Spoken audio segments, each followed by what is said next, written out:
क्या आपको पता है होली क्यों मनाई जाती है? होली भारत का एक प्रमुख और प्राचीन त्योहार है। यह रंगों, प्रेम और भाईचारे का पर्व माना जाता है।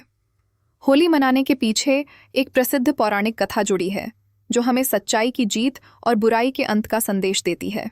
यह कथा प्रहलाद, हिरण्यकश्यप और होलिका से संबंधित है। बहुत समय पहले एक राक्षस राजा था, हिरण्यकश्यप। वह अत्यंत शक्तिशाली और घमंडी था। उसने कठोर तपस्या कर भगवान से वरदान प्राप्त किया था कि उसे कोई मनुष्य या पशु न मार सके, न दिन में न रात में, न घर के अंदर न बाहर। इस वरदान के कारण वह स्वयं को भगवान समझने लगा और सबको आदेश दिया कि उसकी पूजा करें। लेकिन उसका पुत्र प्रहलाद भगवान विष्णु का परम भक्त था।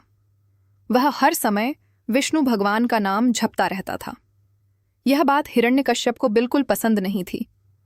उसने कई बार प्रहलाद को समझाया, धमकाया और डराया, लेकिन प्रहलाद अपने भक्ति मार्ग से नहीं डिगा। क्रोधित होकर हिरण्यकश्यप ने प्रहलाद को मारने की कई कोशिशें की। कभी उसे ऊंचे पहाड़ से गिराया गया, कभी हाथियों के पैरों तले कुचलवाने की कोशिश की गई, तो कभी विष दिया गया। लेकिन हर बार भगवान विष्णु की कृपा से प्रहलाद सुरक्षित बच गया। अंत में हिरण्यकश्यप ने अपनी बहन होलिका को बुलाया। होलिका को वरदान था कि वह आग में नहीं जलेगी। योजना बनाई गई कि होलिका प्रहलाद को गोद में लेकर आग में बैठेगी, जिससे प्रहलाद जल जाएगा और होलिका सुरक्षित बाहर आ जाएगी। होलिका प्रहलाद को गोद में लेकर अग्नि में बैठ गई। प्रहलाद भगवान विष्णु का नाम जपता रहा, लेकिन हुआ कुछ और ही। भगवान की कृपा से प्रहलाद सुरक्षित बच गया और होलिका जलकर भस्म हो गई। इस प्रकार बुराई पर अच्छाई की विजय हुई। इसी घटना की याद में होली से एक दिन पहले होलिका दहन किया जाता है। लोग लकड़ियां इकट्ठी करके आग जलाते हैं, जो बुराई के अंत का प्रतीक है। अगले दिन रंगों वाली होली खेली जाती है।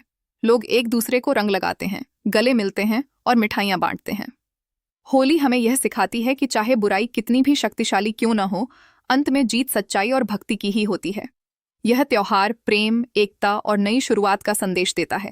इसलिए हर साल फाल्गुन महीने की पूर्णिमा को पूरे भारत में हर्षोल्लास के साथ वैसे मनाई जाती है।